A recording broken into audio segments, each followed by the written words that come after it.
I always say that today a woman has been reduced to basically an object of sex, an object of attraction for a male, and all the males must just fill their eyes and just their eyes must be quenched, and that's it. So when you see the naked women of the street, you don't appreciate your own wife. You don't, because you've seen much better than her. You've already seen it. So Allah says, look, oh man, lower your gaze as well.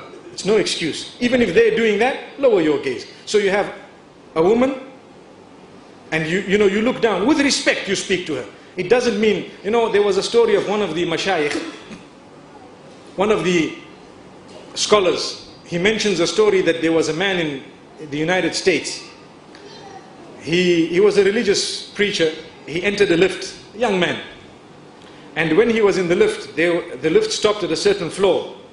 And the female entered it. She was semi-nude. And he looked down and he did not look at her. And she was agitated, irritated. First time in her life, somebody's not looking.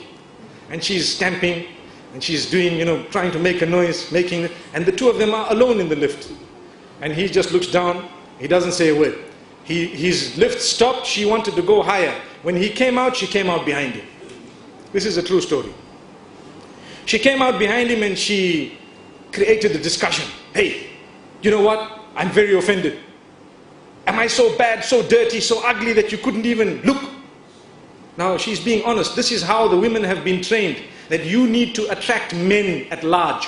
You need to attract men at large. So am I this, that you couldn't even look? You couldn't even... And he says, look, my sister, you know what? I'm a Muslim. I respect you so much, really. And I have a wife. And I have this, and I have that. And I am, and I don't want to insult myself and yourself by, staring at you, and what am I going to gain by it? And he explained to her in a beautiful way. And she asked for his number. Now imagine if someone asked you for their numbers. Wow, mashallah. And respectfully the man agreed, and he felt that, I will get the people in touch with her and explain. After some time, she accepted Islam.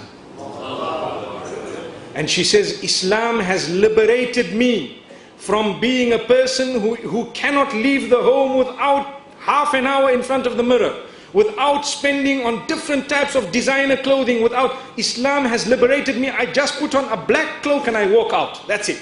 I just put on a cloak. And it doesn't have to be black, but the dark colors are better, because it makes you less conspicuous. Imagine you have the abayas which are pastel green and pastel orange. I don't think it would go down well. Subhanallah.